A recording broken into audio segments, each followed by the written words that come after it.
Good morning, Hemshech Ayin Beis. We are in the middle of page 1448. 1448. Wow.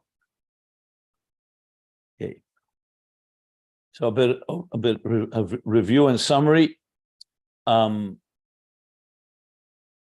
explained already in the last classes, but I want to say it again because we always want to see the forest from the trees. Or I think they say the trees from the forest. I'm not even sure which way though. But regardless, I want to see the big picture. And the big picture is the story of interface, as we know, Ayin Beis. Here we're discussing it primarily in the Avodah of Neshamas Yisrael Lamata, below, especially during Krishma, in the Kavanah of Yichud, of Echad, Hashem Echad, the Yachid Kudshe Bricha V'Shchinte, the unification of Kol HaMayrich Be'echad, as we've been learning. So we need the support of an Oyer from Ishtalshlus to help us, just like the eye, the vision in the eye cannot see without an external light. That's been the operative example. I'm mentioning it because we're going to go back to it soon. Not soon, right away, a few more pages. And that's where it all began. The idea of the Torah Oyer, the Oyer that Torah provides, the Einei Ha'eda, the eyes of the people, the Sanhedrin, our leaders, and the Einei Hashem of the Malachim that are the supervisors, Mashgichim, like he said, the Hashgacha that goes through the eyes of the Malachim. With the primary Malach, what he called the Mamuna and Melech of Malachim, the supervisor and king of the angels, Matat, or known as Michal, Chanoich. So that's the general picture of what they're doing to support us in our Avodah, both, as he said, in Krishma Halah and Amshach, elevating the Avodah, like Malach, like we said, Matat is Keser with Filoshin Shal Yisrael. He weaves crowns with our tefillas, and they also are mamshich, like we learned earlier, the digestive system, the gut, they're mamshich. Then primarily the amshach is from Atzilus into Biyah. Obviously, the different levels in Biyah. This is, in very broad terms, the themes we're discussing here. The details, obviously, is different stages in history. As I said, he's also laying out the whole historical picture, starting from the Oves.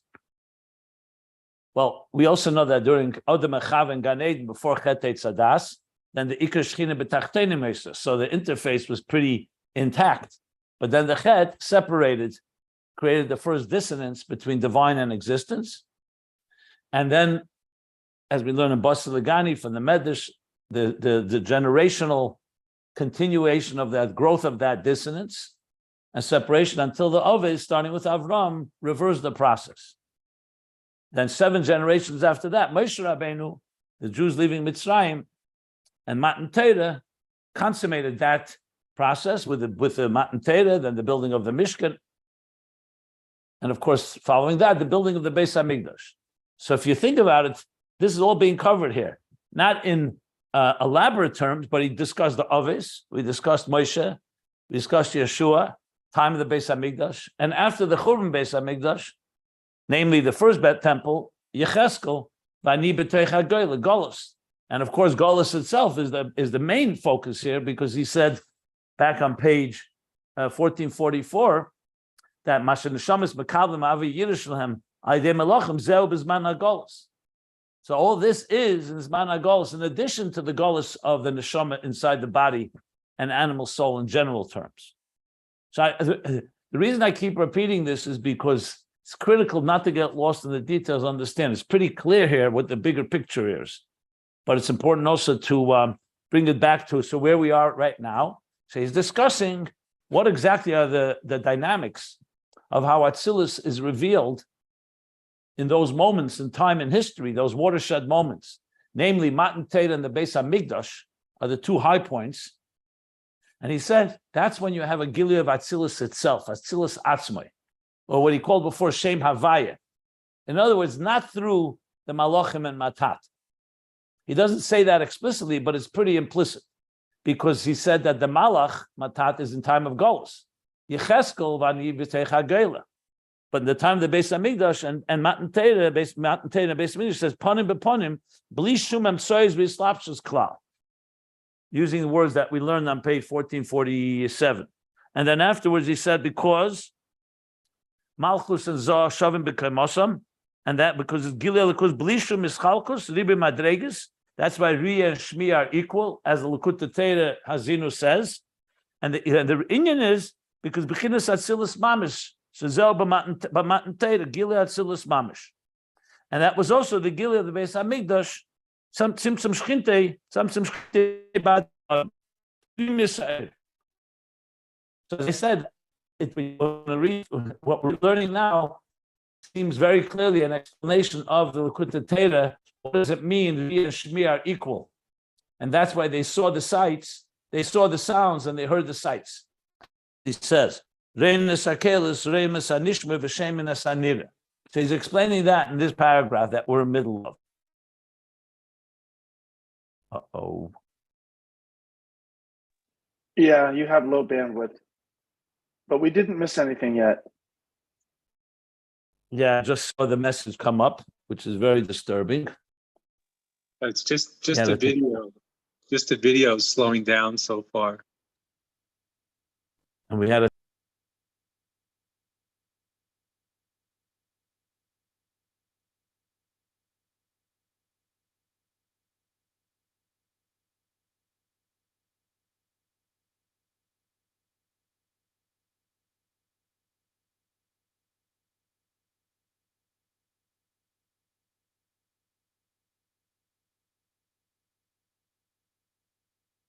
Now there's no video at all from the rabbi. Yeah, he's disconnected. I texted him that we just lost him on the Zoom. I don't know if it's going to help, but I texted him immediately. Thank God for Rabbi Yitzchak. Rabbi Yitzchak is like Matat. He's our intermediary. Well, how about Rabbi? I'm just a good secretary, a volunteer secretary. But every good commander needs a good lieutenant. Especially now in times of Gullus. We're in Gullus from the Rav. So yeah, indeed. I'm sure he knows. He's very technically savvy.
Well, I don't know if anybody is interested or curious to learn a little bit, but I looked at the prior discussion of this question about how in Ayin Beis, the second section of second volume of Ayin Beis, where he discusses this issue of how can Atzilus be subdivided into different Sefiros, but yet they're not independent. They're not separate in the sense. They are separate. They're separate Sefiros, but they're part of one Achdus of Elikus, of divine energy. So it's sort of a paradox, and which is the same thing he's discussing here, where we are holding now on page 1448. I don't know if anyone is curious to hear what he says previously, but it's very similar and it's kind of helpful. I don't know if anyone's curious to learn something Sure. while we're waiting. Okay. I'm Sounds going to good to share me. I can't share my screen. Okay. Well, I don't know. I was going to share my screen, but let me see if I can give people a link to where they can follow on the internet if they're curious. That way, he says his internet's down again. He just texted back. 1 second. I'll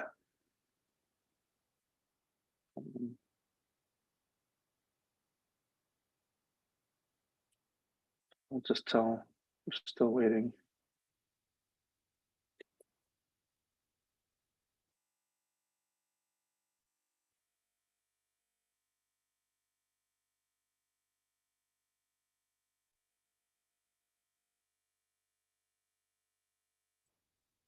Just told them we're all still waiting. Let us know if you can't get the internet going again. Anyways, I'll go slowly. And I need help, so that will be kind of participatory. If looks like we're losing people dropping off left and right. Well, George or Tzvi, anyone who can help. No one wants to. I don't blame them. Listen to me talk, but it's better than nothing. I'm just reading the Rebbe Rashab. This is on page 1000. Tough Aleph, tough Mem Zion. So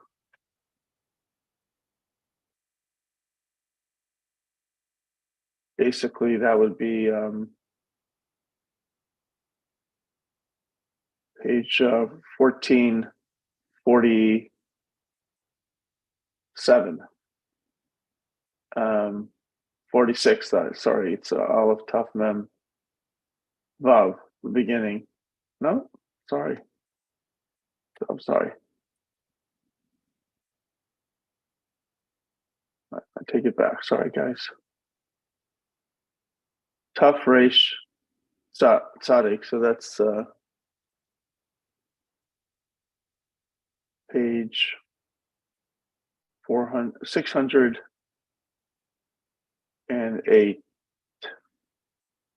No, 690. Yeah.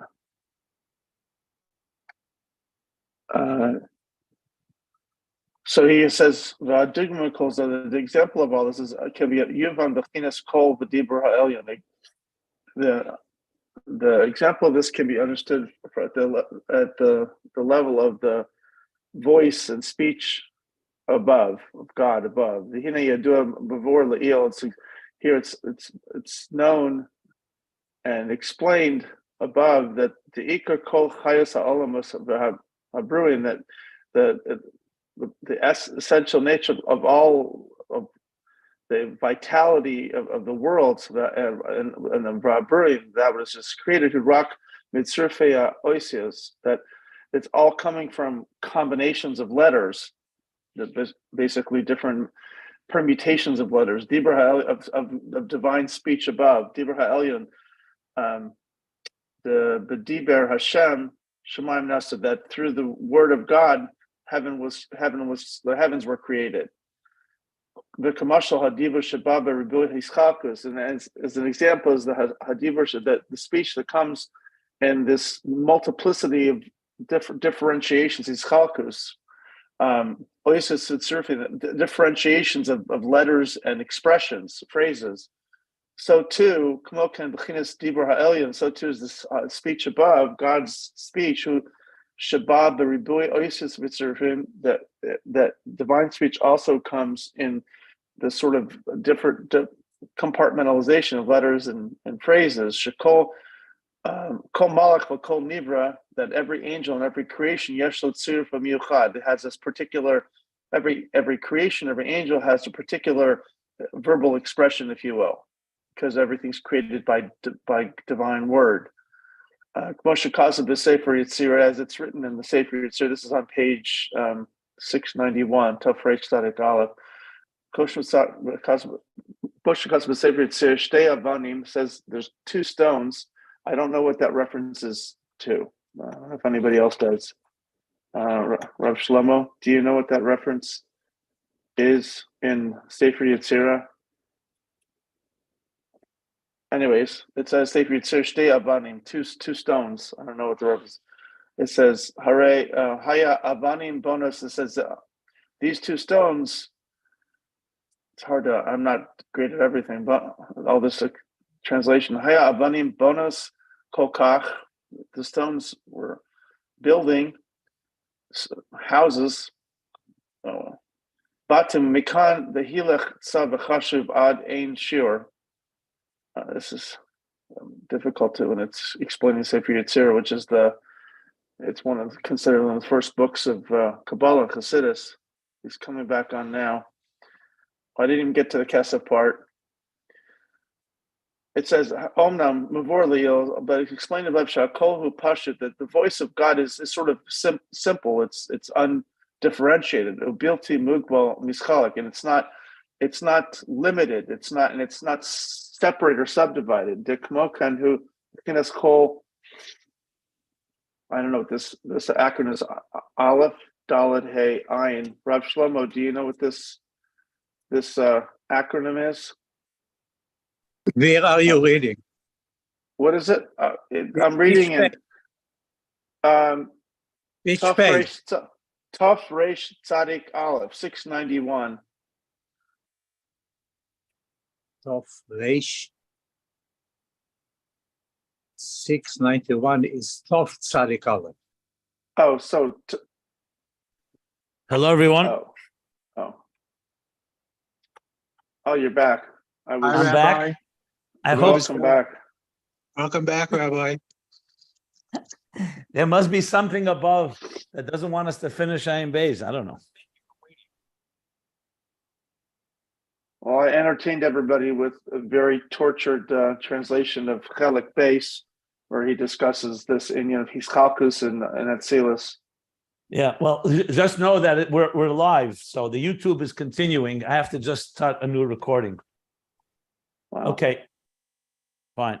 We'll continue. So basically, before I start, I just everyone heard me till that last moment, right? Yes. Okay, good. I'm starting the recording. Second part of the recording. Okay, so let me continue where I left off. So now the discussion is about the Matan Torah and the Beis Hamikdash. We're not talking. We're going to go back to Yecheskel and Golus soon, but now he's talking about the highest points in history, which, for the record, keep in mind, were temporary. Like when he says in Tanya, Matan Torah was a taste of what will come when Mashiach comes. It will be permanent and obviously on a far higher level. Same thing with the Beis Hamikdash. Though the Beis Hamikdash was tremendous gilui, and he doesn't say it explicitly, but it's ultimately temporary. That's why the Beis Hamikdash was destroyed. But during the time of Matan Torah and during the time of the Beis Hamikdash, it was a gilui of Atzilus, as he calls it, and Atzilus lo yesh chalkus madregas. That's the key line that we're explaining now, based on what the Likutei Torah said. Just quoting word for word from Likutei Torah, Hazinu kinesha yar kinay. He said, "Sheyigili alikuz blishum ischalkus ribe amadregas." That's why there was no distinction and no separation between sight and sound. So that's what he's explaining now. So what do we learn about this? He says, Hagam, though we know that Atzilus there's 10 spheres, I'm reviewing now page 1448 to where we're up to. So though we know that in Atzilus there's 10 spheres means 10 levels. That's called Ischalkus. Remember, just to keep in mind certain words I want to just to go over. Achdus means unity. Schalkus means distinctions. Hiskalus means interconnectivity. Then there's beyond the Schalkus, there's Pirud and Machlekes. The fact that there are different levels does not mean they're at war with each other. It just means like a human body is made up of many parts. There's Ischalkus, but there's Iskalus. So you could have Ischalkus that actually there's a battle going, a conflict between the entities. Here we're going to learn, and we learned that we're going to explain how you could have Ischalkus meaning different levels, but the main focus is one entity that just has many components to it. So the focus is on the Achdus, not on the Ischalkus, and that's what Atzilus is. And he's going to compare it to obviously levels higher than Atzilus. When you talk Bria, Yitzir, Asiya, there's Misham Yeparid. That's the expression. Nor Yotzim Eden, the pasuk says, a river flowed from Eden into the Gan, which would be Gan Eden, and it was one river, and then the river Misham Yeparid split into four. So Chassidus explains the four are, well, it says four rivers, but it's really the three levels of Bri, Yitzir, Asir, and Misham Yeparid, because Atzilus is considered the main artery, that one that split into four. So it ends up being three that divide. That's Bri, Yitzir, and Asir. So when you talk Biyah, you're already talking about Pirud. When you're talking Atzilus, you're talking Achdus, but he's calling it Lo Yesh Ischalkus, Lo Yesh Ischalkus Mamish. So let's the diuk on those words. So what did he say?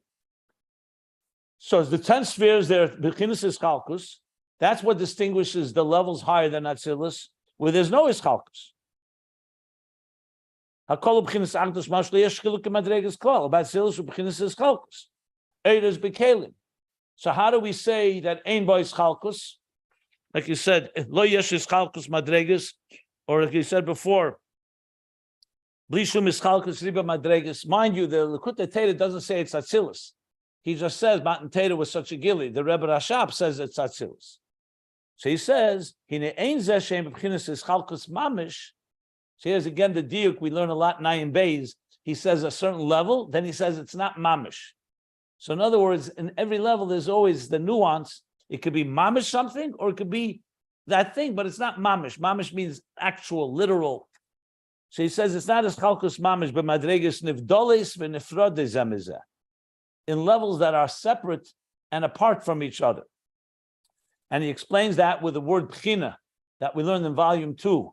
Why things called pchina? Because a pchina means, like he gives the example of a piece of silver, that when you say pchina, you're basically saying the ratio of the proportion between the pure silver and the sigim, the dross or the particles or the impurities that are in there. So it's really a level, it's a composite of levels. That's what pchina means. So that's what he says. But it's one mahus, it's one mahus echad, it's a piece of silver. And you're not distinguishing, you're not saying the silver, it's 80% silver and then 20% impurities. It's one piece of silver. Then you can determine what the composite is like, the ratio. So he says, so Atzilus hu etzem mahus echad. Just like with the silver, it's one etzem mahus. Like I gave the example, it's one body that you have. The body is made up of parts. Sheyesh bo asara keiches. So it's one etzem mahus that has within it 10 faculties. Keich hachachma, keich habina. And what he also said, there's eris and kelim. So he says, so it's another point. One point is that it's one etzem made up of parts. It's not the sum of the parts. It's not like somebody would come and just put together a bunch of separate parts and say, okay, here you have something. Here, it's the other way around. It's an etzem echad called Atzilus that has pieces, parts to it. You know, like what do they say? A camel is a horse built by a committee. That idea that a committee comes, everyone adds a little part, so it ends up looking like a camel instead of a horse. That's a joke. It's not meant to insult camels. Just one of the okay. So the Eris and Kelim adds now another thing, that even the Eris and Kelim, which is structure, because Eir is the divine energy, Kelim is the divine structure. So he says, but they're both elikus. So even though it's true, Chachma of Atzilus has a Eir and Keli. So number one, it's all part of one etzem echad, and even the Eir and Keli itself, the Keli also is elikus. And the parenthesis he adds that it's like he gives the example kadein kamtza. which is like the snail, that the shell, the keli, is part of the very animal. It's not an outside garment that's added on. It's part of and parcel of the entity itself. Mineu bei, levusha mineu bei. V'alkein hakol etzem echad. That's where we stopped. And that's why it's one etzem. So to say there's no levels at all, you can't. But to say that there's real ischalkus mamash, meaning it's defined by distinction, no. It's essentially listening to a symphony, no matter how many instruments and how many musicians, you're hearing one piece of music. If you close your eyes, you would not know. I mean, you know, because we all know that how it's done, but you just hear one harmony of 100, 250 different pieces. So it's one etzem, just one example. There are many examples you can give for it. Anything that's a cohesive unit, even if it's made up of parts, is in that form. That's Atzilus. So it's perfect harmony. In Bria, the Chachma and Bina and Das and the Sefiros are still under the influence of the divine, but now they're separate entities, and you need a what's the word I want here? A concerted effort to bring that unity together, because now you're ready. It's gone into the world of Nivra, Bria, Nivroim that are apart from each other, and you need something to connect them together. But Atzilus radiates Alakus, and therefore there's that unity. But now he's going to explain. So what are things like higher than Atzilus? And there we'll see the distinction. As I said, the main purpose of all this discussion is because Atzilus is the ultimate interface between godliness and total seamless Achdus, higher than Atzilus, all the way up to the highest levels before the Tzimtzum, and Biyah, the distinctions as we see in this world, where the world is made up of many parts, even though nature works also in a cohesive way, but the godly purpose of existence is concealed, and that's what we need to reveal. So Atzilus serves as that interface, and the time of Matan Torah and Beis Hamikdash, when Atzilus radiated for those moments or for that period of time, it gave power to the people that even afterwards we would be able to, with the power of Matan Torah and the power of the Beis Hamikdash, access that Achdus to the extent that we could access it and draw it into our lives, into our world. That's where this is essentially leading to. So now let's continue on, unless somebody wants to ask anything. Any questions? Okay. So we start from the line, the Levushim Minei Bei.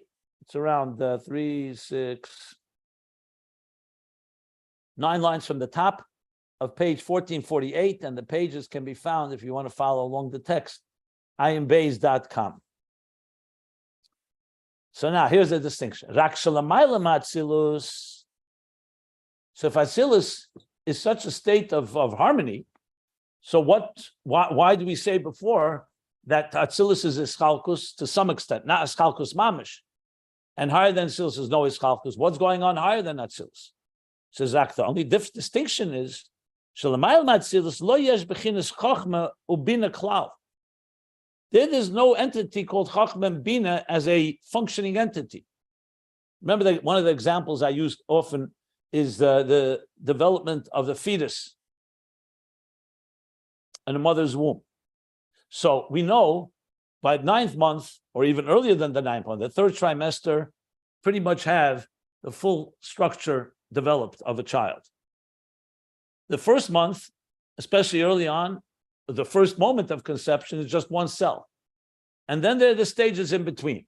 So we see, and this is a godly created system.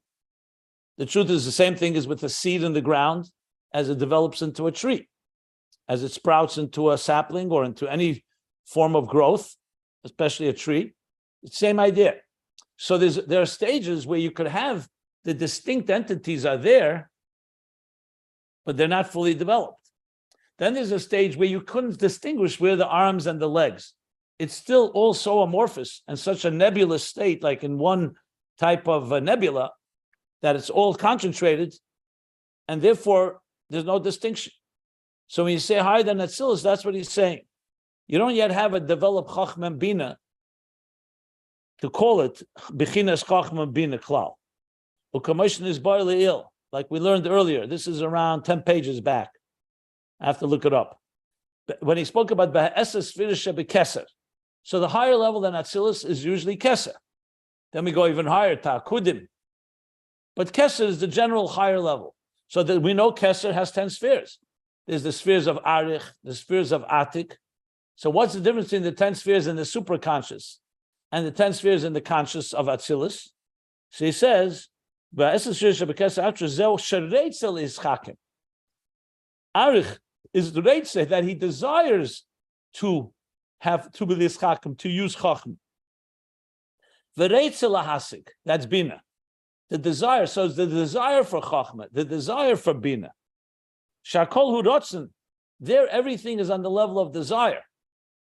The loy Chachma Bina, not actual Chachma Bina. That was the way he explained it. In many places, in different places, it's explained in different ways, but that's a very powerful way to explain it. That when we, let's say, I want to build a house, and I envision in my mind all the details of the house. So I want to have a living room and a dining room and this room, a reading room, a library, this and that. So if someone were to look at it and say, is there an actual living room, a dining room? No, it's my desire for it. And then comes the next step when it's actualized. So the same thing in a human being. We have the desire to use our chachma. We have the desire to use our bina. So it's a reitzeh lischach. Now, you could say, is that super conscious or is that rotzen? So that's another discussion, not really for here, because you could also say that there's a super conscious chachma. Chachma istimah, for example. Is that just the rotzen for chachma? Or is it a super conscious, meaning it's not conscious and tangible? It's more like in a quantum state where it's definable. So that's a bigger discussion, not for here.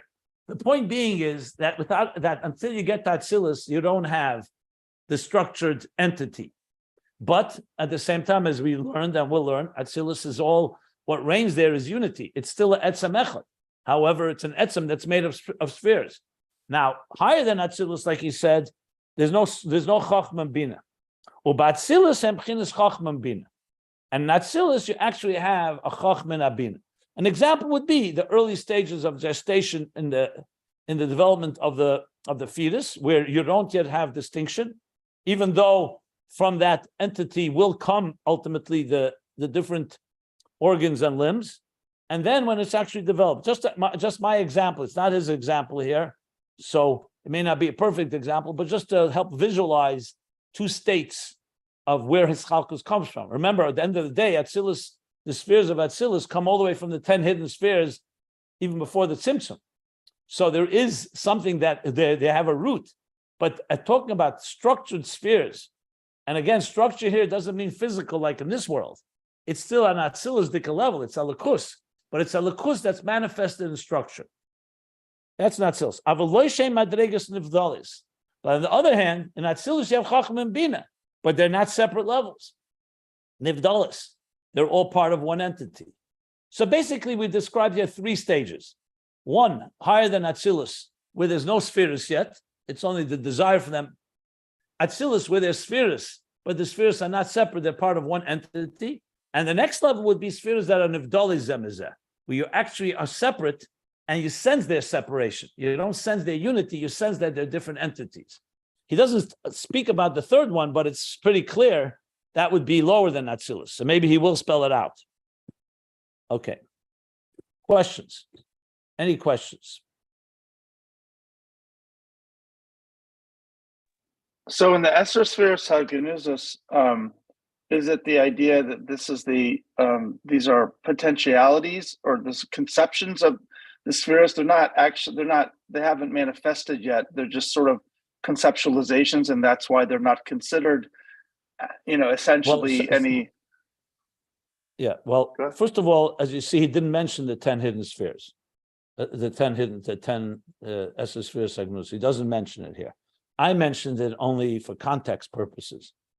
Here he's speaking about Keser and higher than Atzilus. So when you get into the 10 hidden spheres, you have to keep in mind, maybe you may recall, there are many 10 hidden spheres are described at many levels. Sometimes the 10 hidden spheres are the spheres of Keser. Sometimes there's Akudim. Sometimes Ak. Atzilus explains the 10 hidden spheres even before the Tzimtzum. So when you ask me about 10 hidden spheres, I need to know which one you want to talk about.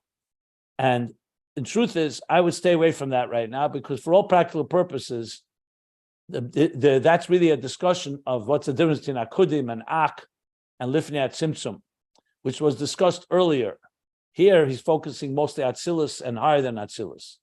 So in 10 hidden spheres, you can always go all the way back to before the Tzimtzum. And if you want more information on that, I would refer you back to the pages where he spoke about the 10 hidden spheres are explained in 4 different ways. Actually, more than 4, but at least 4 different ways. And one of them is they're called shemes. You remember when he explained how it's called names? It's just a name, Yes. which means it's not even an entity. It's just beginning to become a concept. It's not even a rotzen yet. Rotzen is already a desire for it. A concept means you're just imagining it or envisioning the idea. So that's the 10 hidden spheres in volume 3. And then there's the 10 hidden spheres as they evolve from there all the way to the 10 revealed spheres and ultimately into Atzilus. But here, it's not relevant to go through all those levels because it's not really the topic here. But the topic is part of Ayin Beis and it's part of the entire picture, obviously.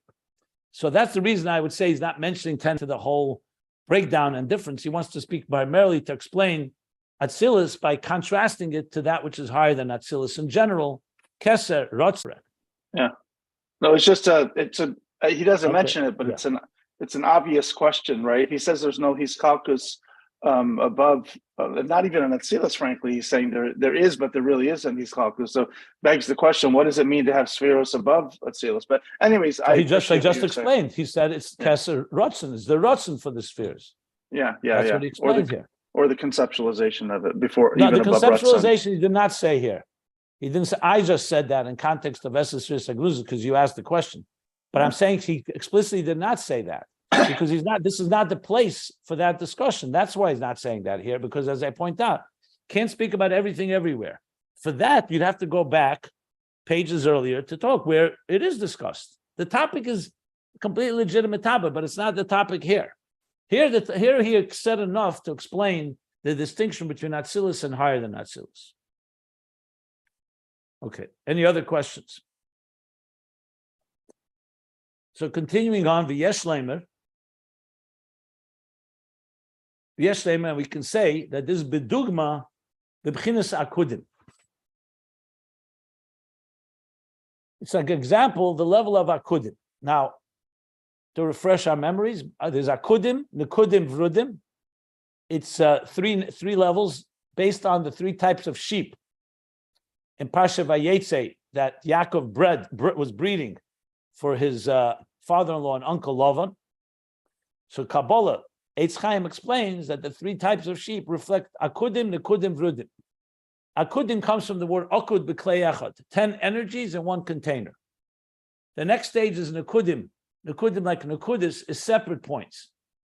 And Vrudim, which Nekudim refers to Tohu, the world of Tohu. And Vrudim is the world of Tikkun, and Atzilus is where the separate points are Hiskalus, they all interact with each other. So Akudim and Vrudim are not the same thing. Akudim is 1 cell that has within it concentrated 10 energies, but it's 1 container only. In Toyu, in Akudim, you have 10 energies and 10 containers, but they don't work well with each other. There's tension and friction. That's why it creates the shattering of the containers. In Tikkun, the Nekudes come together and they work together in Iskalus. So it's 10 energies and 10 containers, but it's balanced and harmonious. That's just the context of Akudim, Nekudim, Vrudim. So he's saying now, he's bringing Akudim into the picture to explain the following. So there's the world of Akudim. Again, to place it geographically, usually it's Adam Kadmein Ak, after the Kav, Akudim then, after that, Nekudim, Vrudim is Atzilus, then comes Bri Yitzir Asiya in microcosm. That's a general picture usually. Keser of Atzilus is above Atzilus and lower than Nekudim, but sometimes Keser of Atzilus in Torah Eri says refers to all the levels all the way till the Tzimtzum, in very general terms. If you want to just have the geographical so-called spiritual locations of all these levels. Okay. Says Yesh Leimer, he says, 10 energies, Akudim b'klei echad, that are bound in 1 container, like 1 cell that has many different elements, but it's all concentrated in 1 seed. There, the 10 energies are not divided because there's no 10 kelim. So it's like saying, yes, the one cell upon conception, from there is going to come all the details. But right now, it's not, there's no ischalkus.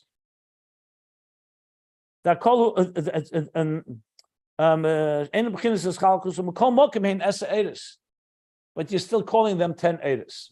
So here comes a second type of explanation. The first thing he said was with Keser, he spoke about the rotzen for each of the. So that's in the parentheses, I should add. There he says, Lo yesh chachma bina. And now he's giving a dugma for that level, higher than Atzilus. The yesh lema is on higher than Atzilus. Like Akudim, so there's 10 energies, but there's only one keli. So there's no ischalkus. In Atzilus, you can't say that. In Atzilus, there are 10 keli. However, they're all part of one entity. They're all work together, all part of one entity, as we learned. Here, it's 10 energies. So you have here an example that it's not yet emerged, it's not yet morphed into actually 10, a structure of 10 as in Atzilus, as it is in Atzilus, but you can't say there's nothing there. But there's no ischalkus either. When you want to have a full-blown child, it's not enough to have 10 energies in one container. You need 10 containers for all the 10 faculties, for all the 10 spheres. So that's what he added here. The question is, you could ask, what is this adding over what he said about Keser? So firstly, the Keser he described was in the parentheses. To give an example, the Rotzen. But regardless, it's fine to have more than one explanation of understanding what means a level that's higher than his chalkus. In Atzilus, it's his chalkus, but it's not his chalkus mamish. And here we're talking about a level that's higher than his chalkus, but there are 10 edus. Okay. So we'll give a dugma from Nigla now. But firstly, if anybody wants to ask anything on this last line about the Akudim.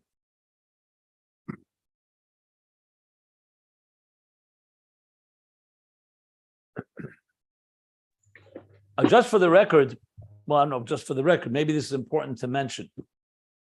In general, I think I've said this a number of times in this class. When we come with the usual tools and the usual way we perceive things, our tools of perception, our tools of understanding, find sometimes difficult to understand these levels. Why? Because we live in a world that's very tangible and very empirical. So empirical and our sensory tools help us define most of existence, which is our sight, our sound, our taste, touch, and smell. That's why it's good to invoke here the scientific method. What science does is goes beneath the surface of what we experience on our sensory level and tries to dissect and understand what is the inner anatomy of something. You take a drink of water and it's refreshing. That's on a very empirical level, biological level, if you wish.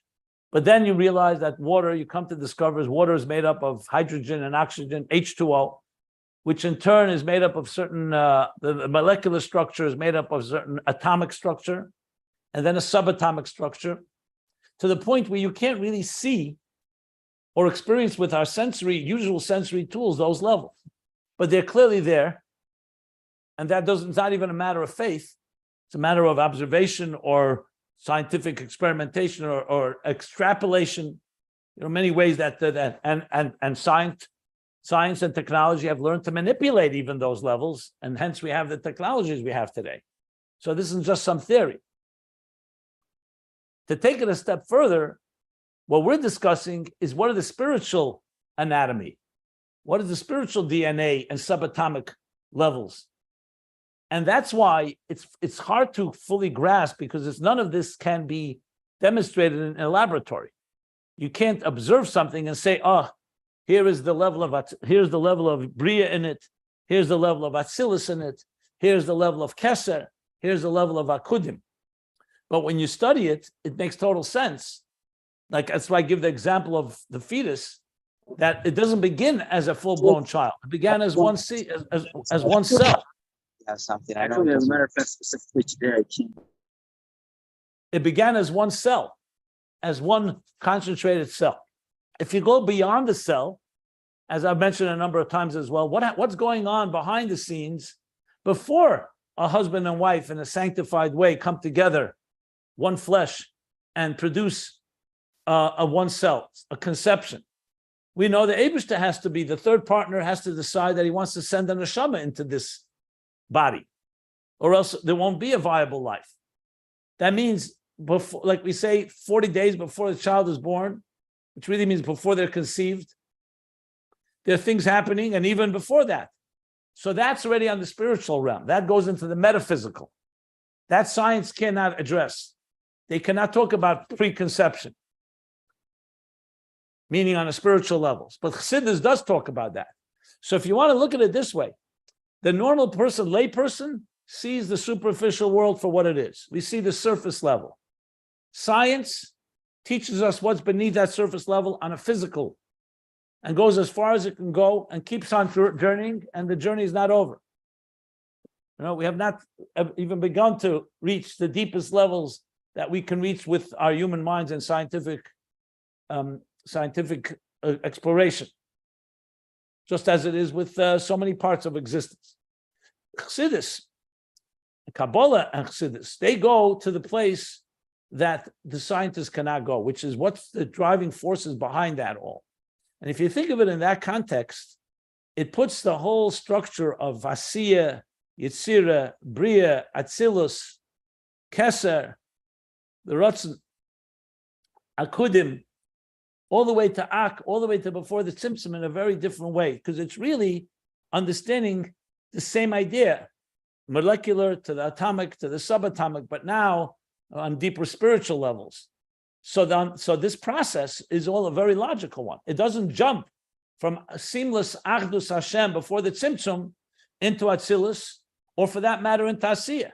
This is a process that is happening right now.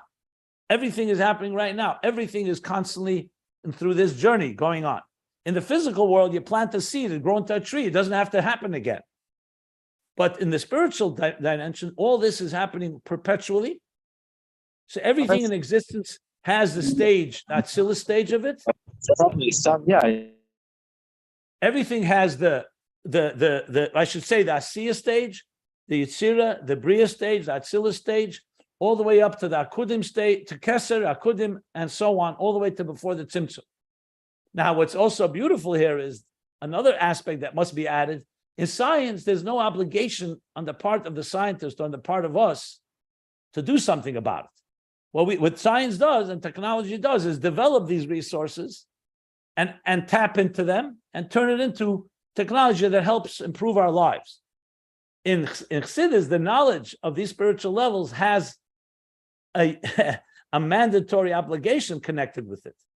There's a price tag, and the price tag is our avodah. We're not just being told, like scientists, to find out what's beneath the dashboard or behind the curtain. We're here to access those levels. We're here to draw from them. We're here to elevate our avodah to them and draw them into our existence, and thereby transform all the lower levels. That the lowest level of Asiya in this world should draw from these highest levels. And the Beis Hamikdash and the Matan Torah and the Beis Hamikdash were two watershed events in history that help us do that. But the bottom line is, what are you going to do? What am I going to do in our avodah right now in drawing on all of this? So I just thought it important to give us that backdrop, because at the end of the day, why are we learning all of this? What's the point? And also why sometimes it's challenging to understand. But that's why when you use the physical scientific examples I gave, it makes it easier to realize, it's not like you're not going to figure out a physical, like I say, physical mechanics and understanding the difference between Akudim and Atzilus. You have to have some imagination and some type of abstractions, just like to figure out the difference between one cell upon conception and a fully developed child. It's not something you can, it's easier to understand. But at the end of the day, if we saw that one cell right now in front of us, we wouldn't know what to make of it. You wouldn't even recognize it, probably. It would be like less than the size is less than the strand of a hair. And in it lies such tremendous potency. We understand it, but it's not something we can relate to like we can relate to things that we see. You know, it's like saying the wood of my table, my wooden table, originates in the wood of a tree, and the tree was once a seed. Would you see in the seed that one day that seed would develop into a tree, and the tree would be cut down, and then and carpenters would turn it into a table? Today we understand the process. As I said, understanding scientific processes helps a lot.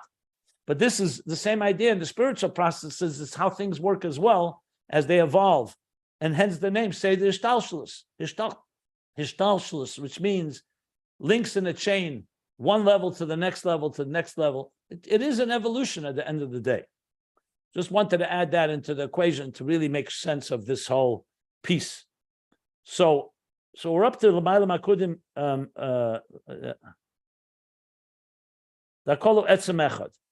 That's where we stopped in the difference between Akudim and Atzilus. So let me stop if anybody wants to ask anything.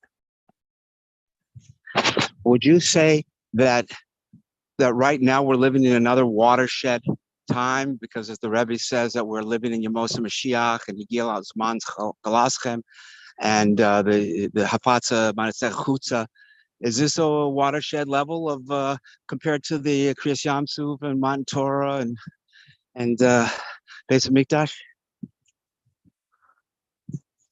I don't know if I would use the same word, because Mount Torah, Beis Hamikdash stand out in their deep revelation.